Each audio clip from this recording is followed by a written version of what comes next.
$1 billion dealer just got flooded with silver buyers right after silver got hammered.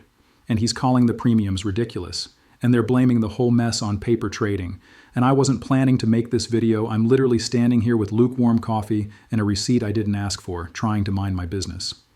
And I was sitting there scrolling and I thought, what just happened in the physical metals world? Because it's not the story people are telling you. Online, everybody's got a clean narrative. One villain, one button, one explanation. And in real life, in a shop with real inventory and real buyers, it's messy, it's emotional, it's inconvenient. And if you're the person trying to build a stack without getting wrecked by the whipsaw, you deserve the full story. So here it is. It's Sunday, February 8th in New York. Comment what day and date you're watching from. And quick thing, yes, I'm your Mick AG, and I'm running a campaign to eliminate copycat channels. If you value this kind of real-world breakdown, subscribe and comment your Mick AG so I can see who's riding with us. Now, I'm going to break down 3 things, and I'm going to keep it moving because this topic can turn into a rabbit hole fast. First, what actually happened inside that shop and why the vibe felt like a pressure cooker. Second, why the premium drama matters more than most people realize. And third, what the smart people in that room were doing quietly while everyone else was watching the price like it's a horror movie. Because here's what everyone keeps missing. We're not just talking about a chart, we're talking about humans. Real buyers, real sellers, real inventory, real delays, and a dealer behind the counter who has to put a number on something while the market is doing cartwheels. So picture the scene. A small bullion shop, nothing fancy.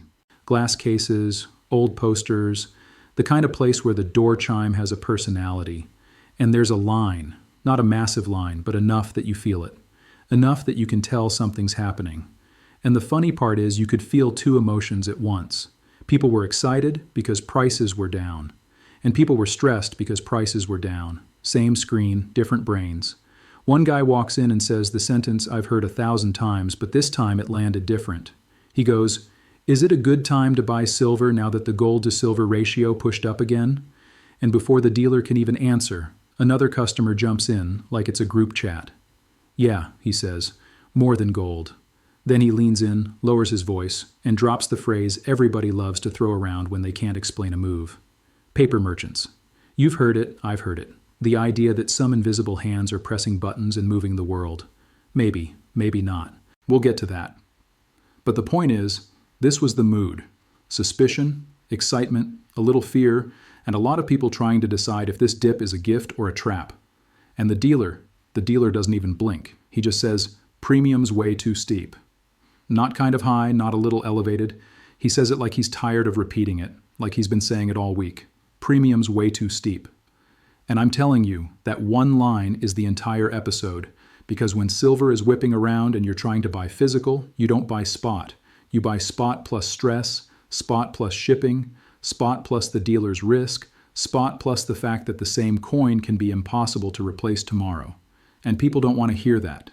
They want to believe they're buying silver at a bargain because the screen is red. They want to believe the dip is on sale. But physical doesn't work like that. Physical is a different animal. And the weird part?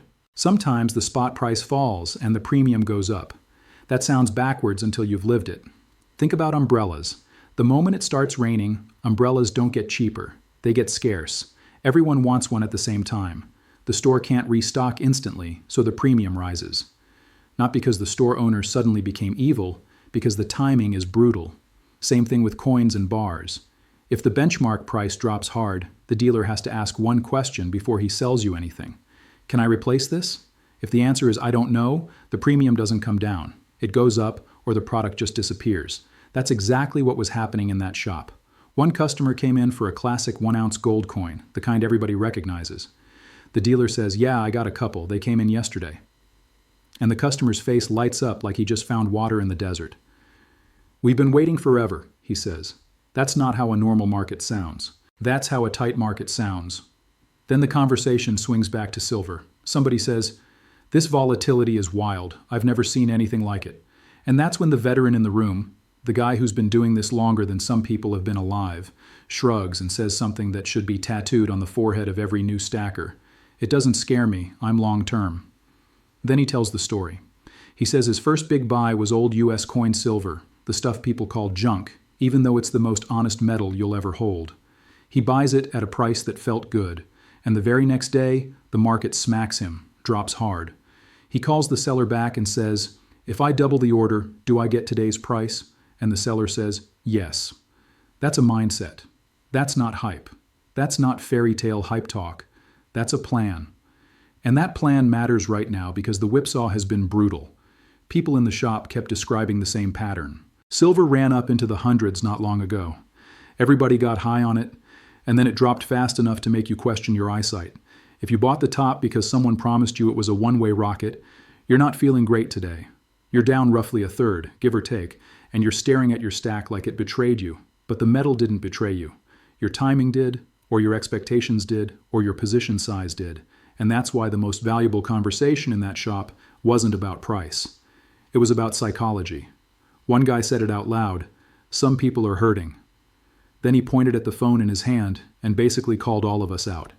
He said, "People watch spot 2 neurotically. Refresh, refresh, refresh. Like you're going to will the price into behaving." And I'm not judging. I get it. When it moves fast, your brain tries to grab the steering wheel. In fact, somebody in the shop described the week like a bad prank. Prices snap back for a couple days. Everybody thinks the storm is over. People rush in and buy the dip, and then the market rolls over again. It's whiplash. It makes disciplined people feel stupid, and it makes impulsive people feel brave, and that's the trap. Then another guy says he watched the sell-off start the moment Asia opened. Early evening here, the other side of the planet wakes up, and the price just bleeds lower through the night. No drama, no headline, just steady pressure. And you know what the dealer said when he heard that? Nothing. He just nodded. Because dealers live in the real world, where overnight is not an idea. It's a phone call from a customer who can't sleep. Now, while that's happening, the shop itself is getting hammered with logistics. The phone is ringing, people are asking what's in stock, people are asking if yesterday's price can still be honored, people are asking if an order that's overdue is finally ready. And the dealer is trying to keep up with packaging while still running the counter. One customer even joked the dealer should close an extra day just to catch up on shipping, and the dealer's reaction was basically, "If I do that, someone will drive here anyway and be mad." That's the physical market. It's not just price, it's workload. And somewhere in the middle of this chaos, somebody mentions a promotion they saw online. 2 monster boxes being given away like it's a game show. That's how crazy the moment is. When volatility gets loud, marketing gets louder. Everybody wants your attention. Everybody wants you to do something. But I'm not here for the hype. I'm here for the mechanics. Because inside that same shop, while everyone else was panicking about the screen, there were people quietly working their plan. One guy was trying to finish a monster box. Another guy was trying to finish a tube. Someone else was trying to swap bulky silver into gold later if the ratio got more favorable because his words, "I need more space." That's real. That's physical reality. Silver takes space. Gold is dense. This isn't an abstract debate. It's your closet. And then you had the product drama. One customer wanted silver eagles. The dealer says, "I don't have any. The order hasn't come in." And that's a recurring theme lately. People want the most recognizable coins, and the supply just doesn't always show up when you want it. It's like the market knows when you're trying to be responsible, and it punishes you with scarcity. Another customer asks for maple leaf tubes, and the dealer basically admits he's getting them from other customers. Not straight from a fresh pipeline, from walk-ins, from people cashing out, trading, rearranging. That's how you know the physical market has its own rhythm. It's not just production, it's circulation. And then there's the fun stuff, the novelty rounds that go viral. Somebody mentions a big chunky silver piece shaped like a cartridge, and the dealer says they're selling like crazy. Phones ringing about it. This is the part people don't talk about. In chaotic markets, the weird products move, the collectibles move, the stuff people can show their friends moves, and all the while, the dealer is recalculating. Someone points at the board and jokes that the shop used to set prices once a day. One fix and you're done. Now it's by the minute. You're quoting a number, and the number is already old by the time the customer nods. The dealer even tells a story about how it used to be calmer, a midday reference price, maybe a closing reference, and you could actually write it on a board and feel confident it would still be true when you got back from lunch. Now you can't even walk to the back room without the whole landscape changing. That's why customers kept complaining about one of the most annoying experiences in a fast market, misquotes. A guy asks, "What's the total on that tube?" The dealer says a number, then pauses, looks at the screen again and goes, "Hold up, that quote's wrong. It's more." And the customer doesn't even get mad. He just laughs like, "Of course it is." Because everyone in the room knew they were living in a minute-by-minute world. The customer still buys, because his strategy isn't get the perfect price. His strategy is keep stacking over time. And that brings us back to premiums. Because here's a fresh detail most people don't know. Even at the wholesale level, the mint builds premiums right into the system. The authorized wholesalers are charged the benchmark silver price plus a per-coin premium for the flagship silver bullion coin. And that premium is a little over $3 before anyone even touches it. So when you walk into a shop and you're mad that the premium feels spicy, just understand the premium didn't begin at the shop, it started upstream. Now add volatility, add shipping costs, add the fact that the dealer might sell you a coin today and then have to replace it tomorrow at a higher cost, even if the screen is down. Add the fact that dealers hedge and wholesalers widen spreads when the world gets jumpy, and suddenly ridiculous starts sounding less like greed and more like insurance. That's the counterpoint people in the shop didn't want to hear. They wanted a villain. They wanted paper merchants. They wanted a clean explanation. But here's an alternative interpretation. Maybe the paper market isn't the villain. Maybe it's the shock absorber. Maybe it's messy. Maybe it's manipulated sometimes. Maybe it's a casino. Sure, but it's also where liquidity lives. When things get ugly, paper is where people can dump risk instantly. Physical can't do that. Physical is slow. Physical is sticky. Physical is human. So when the paper price drops fast, physical sellers don't instantly comply. They hesitate. They pull inventory. They raise premiums. They wait. That's not conspiracy. That's behavior. And you could literally see it in real time. One customer complains, "The price is down, and now you're telling me you don't have what I want?" And the dealer just laughs, not mean, just tired, because he knows the cruel joke of physical metals. The day you want to buy is often the day supply goes thin. Now here's where it gets even more interesting, because while people love to argue about paper and premiums, the physical story underneath is actually about usage. Silver isn't just a shiny thing people hoard. It's an industrial metal. It ends up in electronics. It ends up in solar. It ends up in all the stuff powering the modern world. And official US summaries break it down in a way that surprises most people. A huge chunk of silver use is tied to physical investment and electronics. And photovoltaics is a meaningful slice as well. That matters because it changes how you think about dips. If you believe industrial demand keeps growing, then dips are not just emotional events. They're supply and demand tests. If you believe industrial demand slows, then dips can become long winters. And even that has nuance, because solar manufacturers have been actively working to use less silver, using less per panel, because the metal got too expensive for comfort. That means demand can grow and still become more efficient at the same time. The world is never one story. So when someone in the shop says, "This isn't crypto, it's real," I get the vibe. But I also want you to understand the modern reality. Silver is real because it's used. It's used because it's conductive. It's used because it's hard to replace. And that's why the industrial side can keep showing up, even when investors are moody. And I'm not making that up. Those same government summaries literally say global consumption has at times exceeded supply. And that's part of why price pressure builds when the world economy is humming.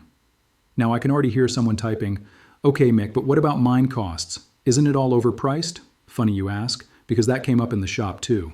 A guy starts throwing out mining cost numbers he claims he got from an AI tool, one number for gold, one number for silver, and then he uses it like a mic drop to say the market is a scam. And here's my response, respectfully. Mine cost conversations are messy.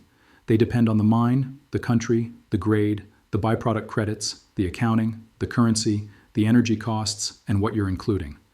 Cost can mean a dozen different things. You can't just grab one low estimate and act like that's the whole industry. So yes, costs matter, but don't turn a single number into religion. Now back to the human story. Then somebody in the back of the shop says something that made the whole room go quiet for a second. He says, "I've never sold an ounce, not once." And I'm telling you, whether you agree with that or not, that kind of conviction changes the energy in a room. Because the moment someone says that, it reframes the whole conversation.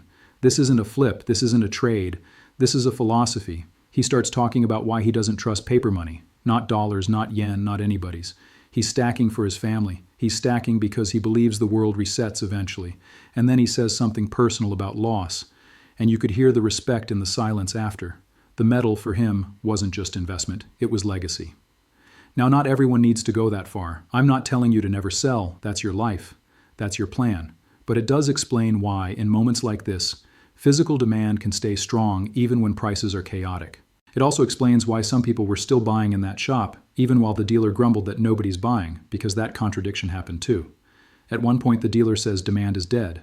Then a customer points at the line and goes, "What do you call this?" And that's the reality. Different people are living in different markets at the same time. Some are selling, some are buying, some are frozen.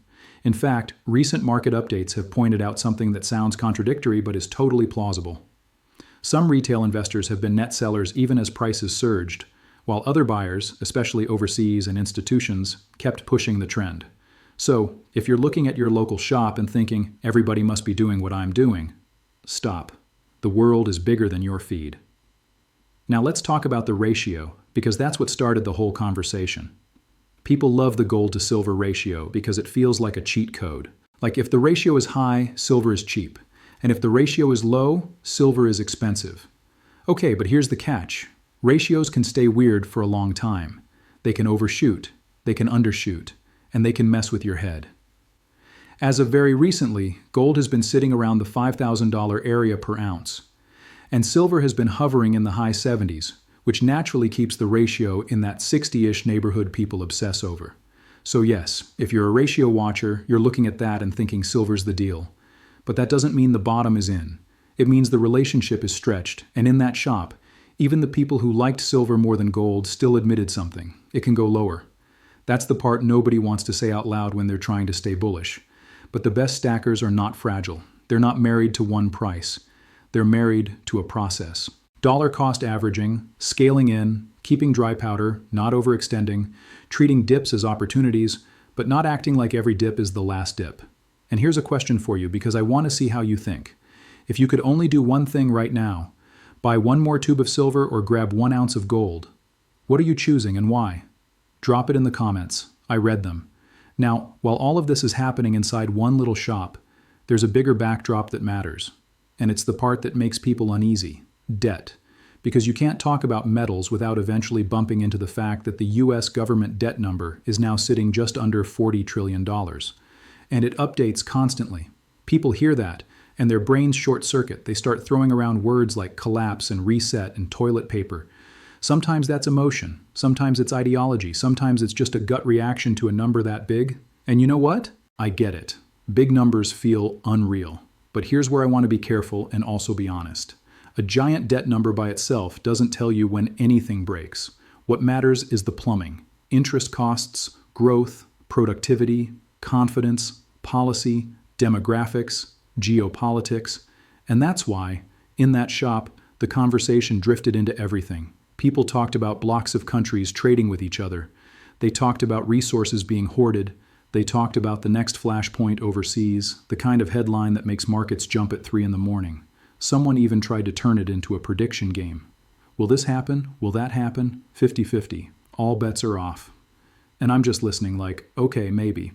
But also, nobody has a crystal ball. The only honest move is to build a strategy that survives multiple futures. I'm not here to fearmonger, but I will tell you this. Metals thrive on uncertainty. Not because uncertainty is good, but because uncertainty makes people crave something they can hold. And there's another fresh piece of context that's easy to miss if you only watch silver. Central banks around the world have been buying gold at historically elevated levels, with full-year numbers for last year still coming in very strong. That matters. Not because you should copy them, but because it tells you how big institutions think about risk. They don't tweet. They don't do hype. They just rebalance.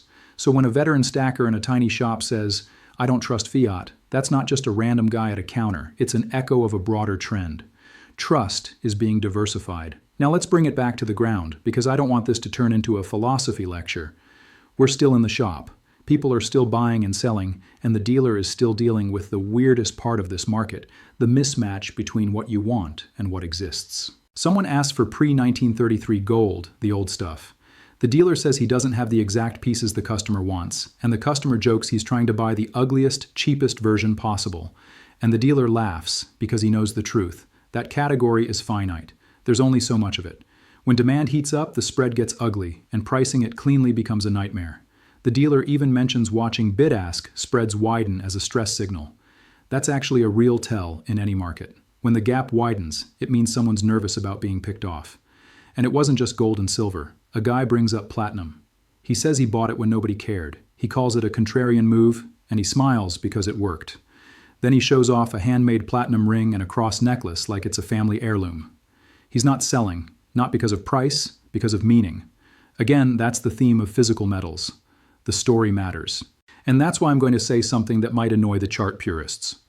When you buy physical, you're not just buying a commodity. You're buying a relationship with time. Time to wait for delivery. Time to find inventory. Time to deal with taxes. Time to learn which products are liquid and which ones are art projects. Right then, a customer pulls out this flashy 2-ounce silver piece, more artwork than bullion, and asks if it's smart to cash out or trade it. And the dealer doesn't insult it. He just gives the most practical answer of the day. It's cool, but it cuts your buyer pool in half. In other words, liquidity matters. When you buy something niche, you might love it, but you can't assume the next person will. They even ran it through one of those shop machines, the kind that listens to the metal and checks the signal. Because in a market like this, everybody wants certainty.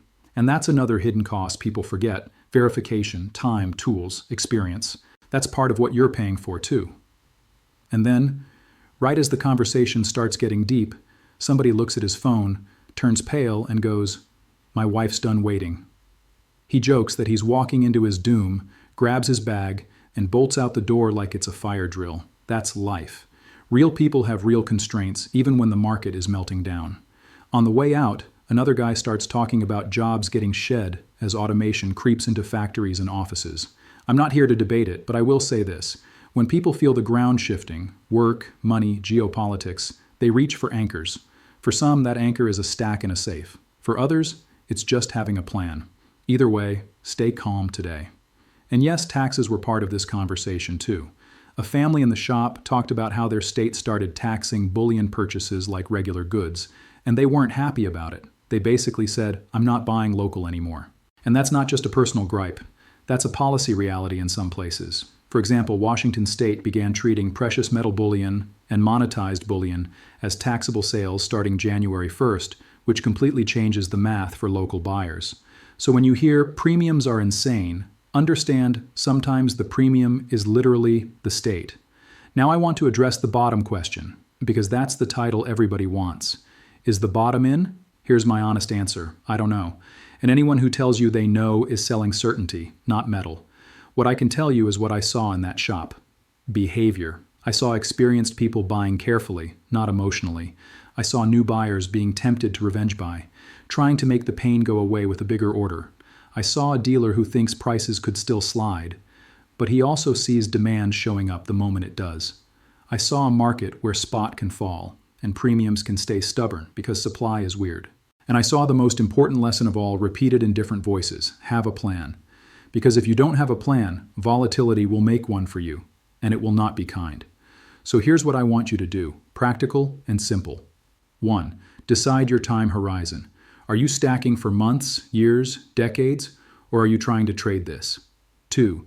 Decide your products. If liquidity matters, buy the stuff everyone recognizes. If collectability matters, accept that it can be harder to sell. 3. Decide your pace. Don't blow your whole budget on one dip. Dips can dip again. 4. Decide your storage. Not just where do I put it, but how do I keep it organized so I can actually use it if I ever need to. This sounds boring until the stack gets heavy and you realize you're managing a little warehouse. 5. Decide your emotions, because this market will absolutely try to bully you into acting impulsive. And if you're successful, share your success story in the comments so others can stay motivated. All right, let me land this plane. A bullion dealer got flooded with silver buyers after a brutal pullback. People walked in talking ratios and paper villains. The dealer kept repeating one thing: premiums are too rich.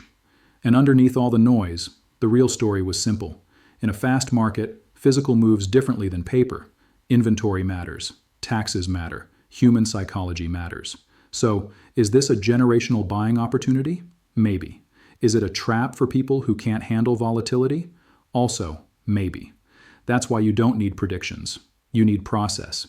If you want more breakdowns like this, real world, from the ground, hit subscribe. It takes 1 second, and it helps me keep this channel clean and growing. And look, I'm not telling you what to buy. I'm not telling you the bottom is in. I'm telling you what I saw, what it might mean, and how to think about it without getting emotionally hijacked. This is for educational purposes only. Just one guy sharing observations in context, not personal financial advice, not a recommendation, and not a promise of outcomes. Make your own decisions. And if you need help, talk to a qualified professional who knows your situation.